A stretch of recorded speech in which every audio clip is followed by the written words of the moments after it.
Boleh, Pak. Assalamualaikum warahmatullahi wabarakatuh. Salam sejahtera, Waalaikumsalam Waalaikumsalam. warahmatullahi wabarakatuh. salam sejahtera untuk kita semua. Yang saya hormati Bu Mice, Bu Sonya.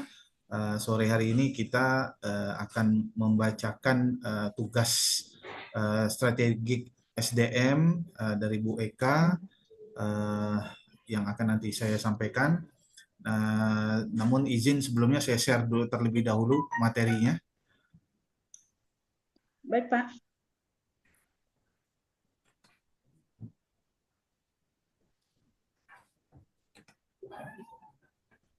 Baik, apakah sudah terlihat di layar, teman-teman? Lagi yang muter-muter Belum, baru, Pak. Pak.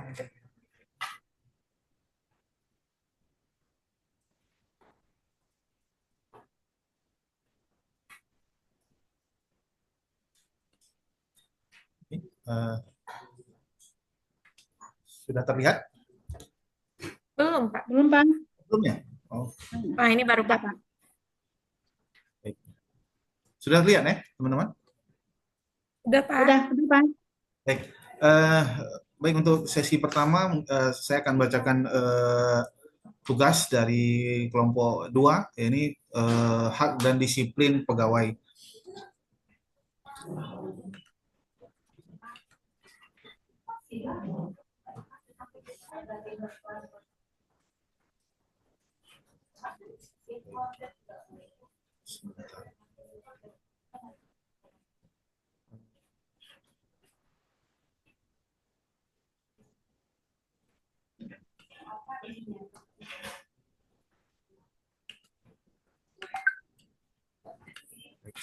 Setiap warga negara berhak atas pekerjaan yang layak, dalam arti warga negara tidak hanya harus memperoleh pekerjaan, tetapi juga hak-hak sehubungan dengan pekerjaan atau dengan kewajiban pekerja yang tertuang dalam kontrak kerja yang mengarah pada hubungan kerja. Hal ini juga tidak terlepas dari sisi kemanusiaan untuk menjamin hak-hak warga negara. Undang-Undang Ketenagakerjaan merupakan aturan baku baik pengusaha maupun karyawan yang diterbitkan agar proses bisnis yang melibatkan keduanya berjalan seimbang. Tentu saja dalam prakteknya regulasi baku ini wajib menjadi panduan utama terkait hak dan kewajiban masing-masing pihak. Undang-Undang Ketenagakerjaan sendiri juga mengalami berbagai perubahan dan revisi sesuai dengan evaluasi yang terjadi di lapangan. Seperti yang disebutkan sebelumnya bahwa regulasi ini mengatur hak dan kewajiban masing-masing pihak. Pada artikel ini akan sedikit dibahas mengenai hak kedua belah pihak. Sebagai pemilik perusahaan atau bagian human resource yang berurusan langsung dengan karyawan, Anda perlu memahami dan mencermati regulasi ini. Selain sebagai pengetahuan dasar dalam berbisnis, regulasi ini juga penting untuk mencegah terjadinya hal-hal yang tidak kita inginkan.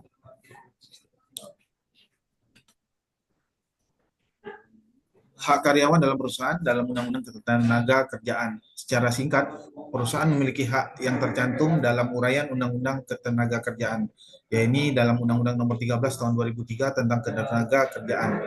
Hak-hak tersebut antara lain sebagai berikut. Yang pertama, perusahaan berhak atas hasil dari pekerjaan karyawan. Yang kedua, perusahaan berhak untuk memerintah atau mengatur karyawan atau tenaga kerja dengan tujuan mencapai target. Yang ketiga, perusahaan berhak melakukan pemutusan hubungan kerja terhadap pekerja, buruh, atau karyawan jika melanggar ketentuan yang telah disepakati sebelumnya. Tiga hal di atas adalah sedikit kutipan mengenai hak yang dimiliki perusahaan atau pengusaha. Jelas, setiap poinnya memiliki penjabaran yang rinci jika dilihat pada regulasi baku yang tertulis. Hak karyawan. Hak adalah kepentingan yang dilindungi oleh hukum. Hak memberikan kenikmatan dan keleluasaan kepada individu dalam melaksanakannya. Undang-Undang Nomor 13 Tahun 2003 tentang Ketenagakerjaan, cetakan 2 Yogyakarta Pustaka Pelajar 2007, penjelasan bagian umum halaman 119. Di sisi lain, karyawan atau pekerja juga memiliki hak yang dicantumkan dalam regulasi tersebut.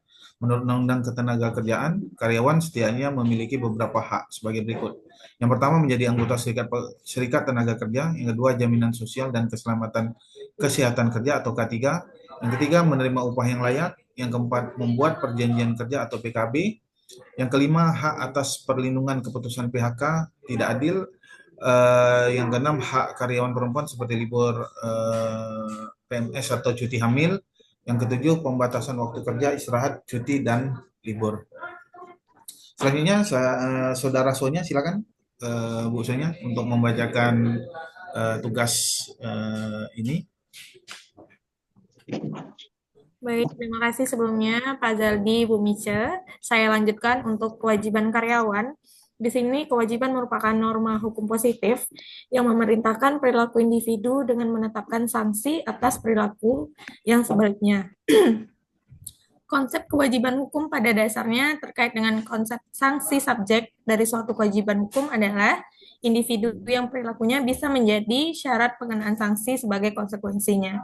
Dikutip dari Hans Kelsen, Raiso Mutaken 2006, Teori Hukum Murni, Dasar-dasar Ilmu Hukum Normatif, Nusa Media dan Nuansa Bandung, HIM halaman 132 sampai 133. Pada umumnya, kewajiban karyawan ini terbagi menjadi tiga hal utama. Yang pertama yaitu kewajiban ketaatan. Di sini berarti bahwa karyawan harus memiliki konsekuensi dan patuh pada peraturan yang ada pada perusahaan. Kemudian yang kedua, kewajiban konfidensialitas, di mana setiap karyawan wajib untuk menjaga kerahasiaan data-data yang dimiliki oleh perusahaan. Yang ketiga yaitu kewajiban loyalitas, di mana karyawan harus mendukung visi dan misi perusahaan dan memiliki loyalitas yang tinggi terhadap perusahaan tersebut.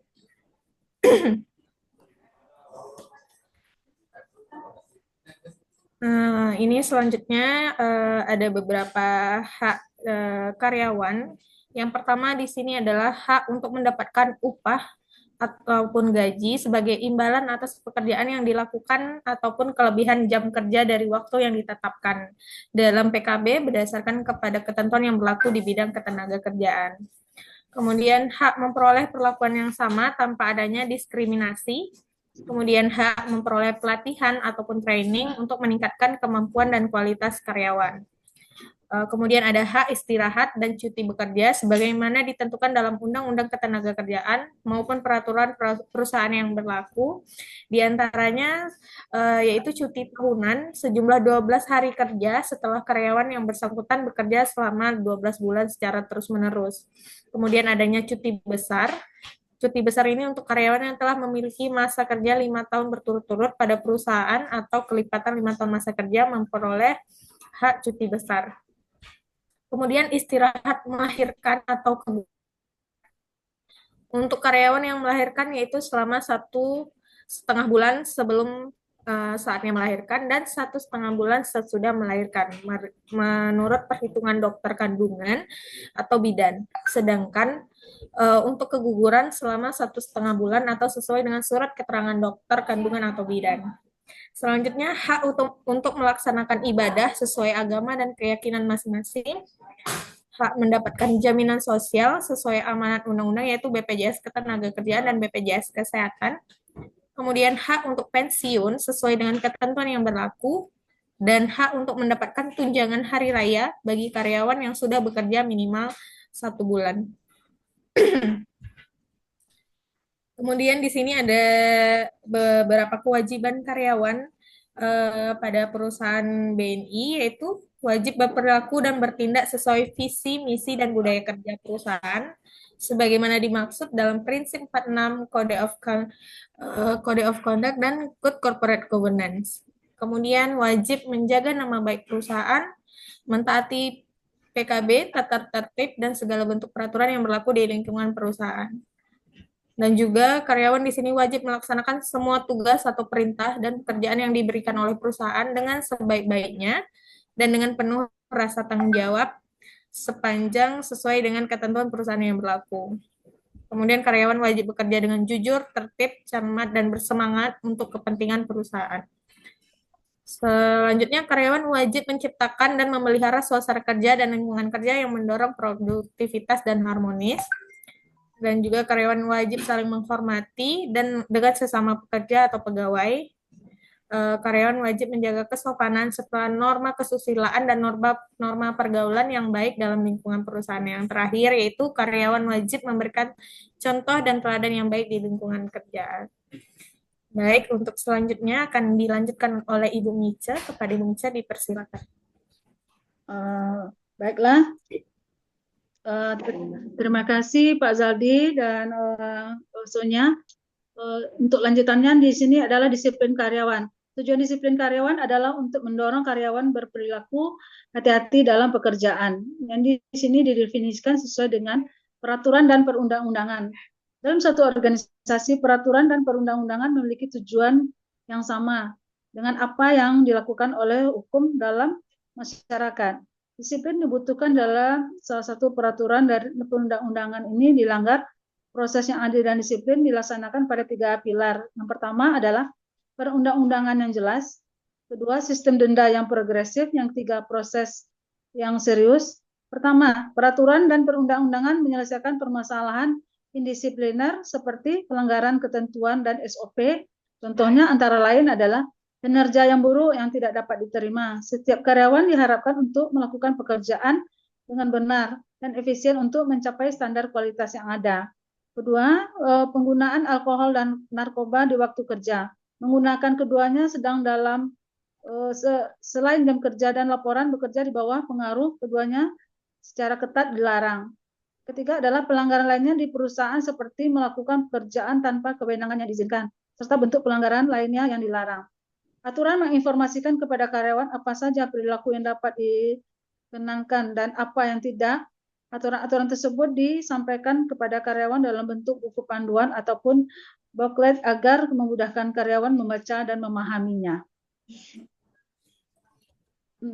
Untuk buku panduan tersebut biasanya memuat peraturan dan perundang-undangan yang berlaku.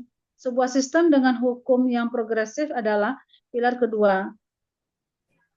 Pilar kedua dari disiplin yang efektif. Hukum bisa mencakup dari peringatan yang disampaikan secara langsung sampai tertulis dan dikeluarkan untuk sementara sampai pemberhentian dari pekerjaan. Tuntunan hukuman biasanya merupakan fungsi dari jenis pelanggaran dan beberapa kali pelanggaran seperti telah terjadi contohnya. Untuk pertama kali hampir semua perusahaan mengeluarkan peringatan untuk keterlambatan. Selanjutnya hukuman berupa tindakan disiplin. Akhirnya proses pendekatan tersebut hak untuk mengajukan keberatan, membantu memastikan bahwa para penyelia menerapkan disiplin dengan adil dan setara. Tindakan indisipliner internal yang dilaksanakan pada karyawan BNI berupa pembinaan dan sanksi administrasi. Ini merupakan sarana untuk pertama adalah mengamankan kepentingan perusahaan, kedua melaksanakan pembinaan pegawai, yang ketiga menegakkan disiplin dan tata tertib. Adapun jenis sanksi administratif internal dari BNI terdiri dari yang pertama sanksi pokok, yaitu surat pembinaan, surat teguran keras, demosi, dan PHK. Yang kedua adalah sanksi tambahan berupa pengembalian kerugian. Lanjut. Terima kasih untuk dari kelompok kita. Saya yang terakhir, sudah sekian. Terima kasih. Pak Zaldi, dikembalikan kepada Pak Zaldi. Baik, terima kasih Bu Mice, Bu Sonya. Demikian Bu Eka atas pemaparan presentasi tugas dari kelompok kami. Selanjutnya akan kami lakukan upload data terlebih dahulu di YouTube untuk segera dilakukan penilaian, Bu. Demikian atas perhatiannya diucapkan terima kasih.